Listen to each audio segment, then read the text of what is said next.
Assalamualaikum warahmatullahi wabarakatuh. Perkenalkan, nama saya Sally Yulianti dari kelas B S1 Manajemen, mahasiswa Universitas Teknologi Digital. Pada kesempatan kali ini, saya akan mempresentasikan hasil penelitian pada usaha CV Rahayu Putra dengan judul Analisis Strategi Jaringan Usaha dalam Meningkatkan Pendapatan di CV Rahayu Putra sebagai tugas UTS jaringan bisnis. Pertama-tama saya akan membahas mengenai jaringan usaha. Menurut Sulastri 2016, jaringan usaha adalah kerjasama usaha, akses, dan hubungan-hubungan dengan pihak ketiga atau perusahaan lain, lembaga keuangan, dan lembaga lainnya yang diperlukan oleh perusahaan untuk menjalankan usahanya serta secara efektif dan efisien. Membangun jaringan juga dikenal dengan istilah networking. Bisnis tanpa sebuah jaringan atau networking merupakan salah satu hal yang mustahil. Realitanya, setiap bisnis selalu membutuhkan jaringan yang luas. Apabila kita membangun koneksi yang luas, akan ada banyak manfaat yang diperoleh dalam sebuah perusahaan. Di antaranya mampu meningkatkan pendapatan, sehingga produktivitas dan daya saing yang tinggi dapat dicapai oleh perusahaan yang pada akhirnya perusahaan akan mendapatkan profit dan perkembangan usaha seperti yang diharapkan. Kemudian, manfaat jaringan usaha. Manfaat dari jaringan usaha yang pertama, membuka proyek baru. Nah, hal ini dikarenakan ketika perusahaan telah membangun hubungan yang baik dan sehat dengan perusahaan lain, maka akan lebih mudah untuk menawarkan produk atau jasa yang disediakan kepada calon pelanggan. Calon pelanggan akan lebih percaya terhadap produk yang kita tawarkan karena sebelumnya sudah terjalin hubungan yang baik. Kedua, yaitu saling tukar informasi. Memiliki jaringan usaha bisa berguna dalam menambah wawasan tentang dunia usaha, karena orang-orang yang dikenal dalam bisnis merupakan orang-orang yang sudah berpengalaman. Contohnya, jika saat ini kita menjalani bisnis perdagangan internasional, tentu saja akan memiliki kesulitan dalam memahami regulasi yang berlaku di setiap negara. Dengan adanya jaringan usaha, kita mampu bertukar informasi dengan pengusaha yang lain yang lebih berpengalaman, sehingga tidak perlu lagi mengambil resiko dan investasi dalam waktu yang lebih lama. Yang ketiga, menambah rasa percaya diri. Dengan memiliki jaringan usaha, bisa sangat membantu kita yang memiliki rasa malu saat bertemu dengan orang, dikarenakan kebanyakan pengusaha memiliki mindset yang positif. Hal ini dapat membantu meningkatkan rasa percaya diri dalam menjalankan usaha. Kemudian yang keempat, tetap update. Mengapa harus tetap update? Karena dunia usaha selalu mengalami perubahan yang tidak tentu seperti kebijakan baru dari pemerintahan, perubahan harga saham, dan isu yang sedang trending di media sosial atau lain-lain. Agar informasi yang terupdate dengan mengikuti seminar dan berdiskusi dengan pengusaha lain. Yang kelima, mengatasi masalah. Jika usaha kita mengalami masalah yang segera ditangani, maka jaringan usaha yang sudah berhubungan baik dengan kita akan memberikan pendapatnya yang terpercaya sehingga masalah kita dapat segera ditangani atau diselesaikan. Mengenai jaringan usaha berdasarkan fungsi bisnis perusahaan. Yang pertama, jaringan pemasaran.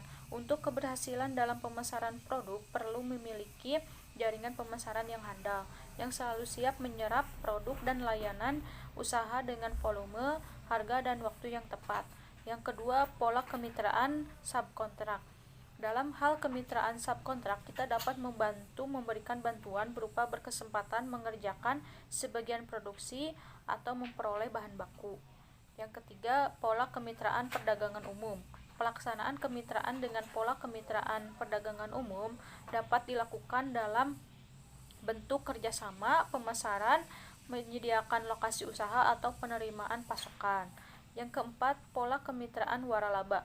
Pemberi dan penerima waralaba mengutamakan penggunaan barang dan atau bahan hasil produksi dalam negeri sepanjang memenuhi mutu barang dan jasa yang disediakan. Yang kelima, pola kemitraan distribusi dan keagenan. Usaha besar memberikan hak khusus kepada usaha kecil untuk memasarkan produk. Usaha kecil bermitra mempunyai hak untuk memperoleh pembinaan dan pengembangan dari usaha besar. Selanjutnya mengenai pendapatan. Apa sih definisi dari pendapatan itu sendiri? Pendapatan adalah kenaikan kotor dalam aset atau penurunan dalam liabilitas atau gabungan dari keduanya selama periode yang dipilih oleh pernyataan pendapatan yang berakibat dari investasi yang halal, perdagangan, pemberian jasa, atau aktivitas yang lain bertujuan meraih keuntungan seperti manajemen rekening investasi terbatas. Pendapatan itu sendiri berpengaruh baik bagi kelangsungan hidup perusahaan atau usaha. Semakin besar pendapatan yang diperoleh, maka semakin besar kemampuan perusahaan untuk membiayai segala pengeluaran dan kegiatan-kegiatan yang akan dilakukan oleh perusahaan. Pendapatan merupakan semua penerimaan, baik tunai maupun bukan tunai, yang merupakan hasil dari penjualan barang atau jasa dalam jangka waktu tertentu. Berikutnya ada strategi meningkatkan pendapatan. Apa sih strategi dalam meningkatkan pendapatan di dalam usaha atau perusahaan? Yang pertama, menentukan tujuan. Nah, menentukan tujuan ini sangatlah penting bagi Anda yang akan memulai bisnis. Dalam meningkatkan pendapatan pada bisnis harus memulai dengan strategi yang jelas dan selaras dengan pencapaian perusahaan. Yang kedua, fokus pada pelanggan tetap. Berikan apresiasi kepada pelanggan seperti diskon khusus. Ini akan mengarahkan pelanggan lama Anda ke pembelian berikutnya dan memberi mereka kesan bahwa Anda bekerja keras untuk mereka karena mereka penting bagi Anda. Yang ketiga, tambahkan layanan atau produk komplementer. Jika pelanggan membeli produk atau layanan secara satuan, mereka akan mendapatkan harga yang lebih tinggi daripada harus membeli paket bundling. Asah strategi penetapan harga. Harga merupakan faktor terpenting dalam pengambilan keputusan pembelian. Penyesuaian harga produk dan layanan harus sejalan dengan situasi pasar Anda dan tujuan pendapatan. Yang kelima, tawarkan diskon dan produk gratis.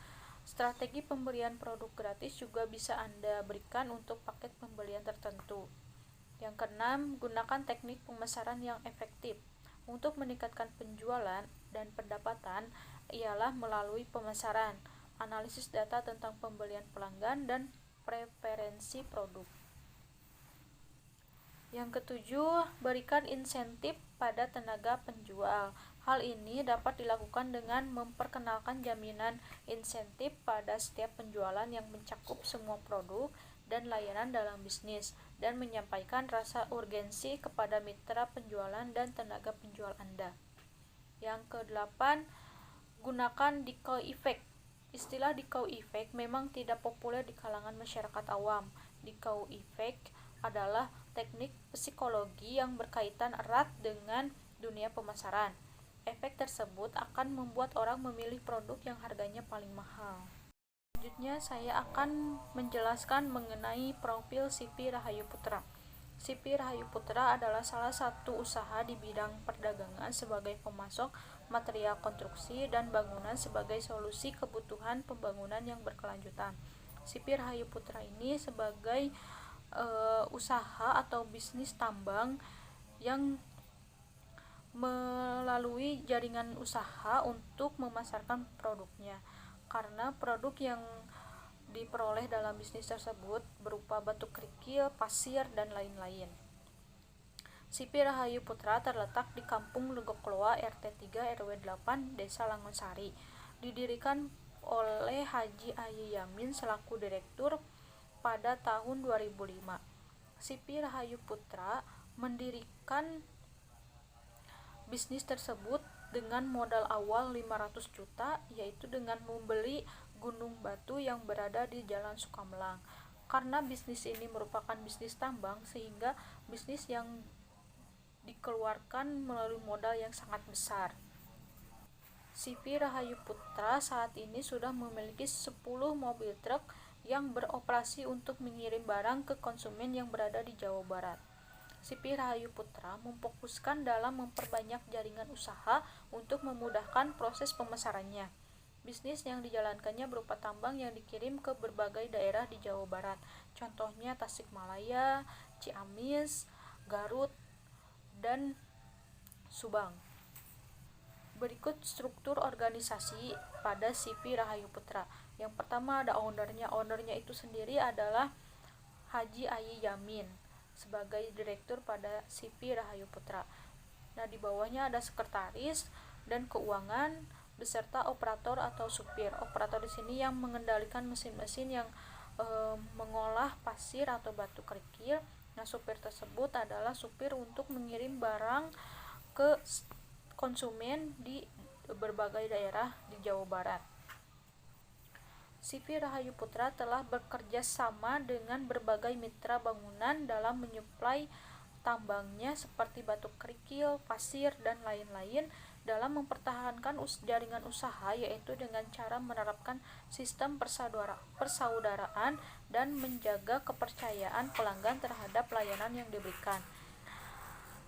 CV Rahayu Putra ini lebih memfokuskan dalam memperluas jaringan usaha karena usaha yang atau bisnis yang dijalankan ini berupa tambang, pasir atau batu kerikil, sehingga jaringan usahanya bekerja sama dengan usaha konstruksi atau pembangunan seperti perumahan, konstruksi dalam mempertahankan jaringan usaha, yaitu dengan cara menerapkan sistem persaudaraan dan menjaga kepercayaan pelanggan terhadap pelayanan yang diberikan. CV Rahayu Putra ini memfokuskan kepada memperluas jaringan usaha karena bisnis sendiri itu berupa tambang atau pasir, batu kerikil, sehingga bisnis tersebut menjalin hubungan atau kerjasama dengan perusahaan atau usaha-usaha konstruksi yang ada di Jawa Barat, seperti yang pembuat perumahan, bahan bangunan, toko bahan bangunan, dan lain-lain. Semua pembahasan mengenai CV Rahayu Putra dapat disimpulkan sebagai berikut. Yang pertama, jaringan usaha adalah kerjasama usaha, akses, dan hubungan-hubungan dengan pihak ketiga atau pihak perusahaan lain, lembaga keuangan, dan lembaga lainnya yang diperlukan untuk meningkatkan pendapatan dalam bisnis secara efektif dan efisien.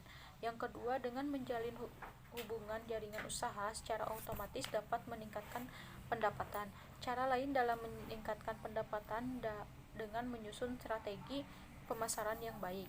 Yang ketiga, CV Rahayu Putra merupakan bisnis tambang yang berada di Desa Langonsari, tepatnya di Kampung Logokloa, dalam meningkatkan pendapatan yaitu dengan memperluas jaringan usaha. Dari presentasi kali ini, apabila ada salah kata atau yang kurang berkenan, mohon maaf. Wassalamualaikum warahmatullahi wabarakatuh.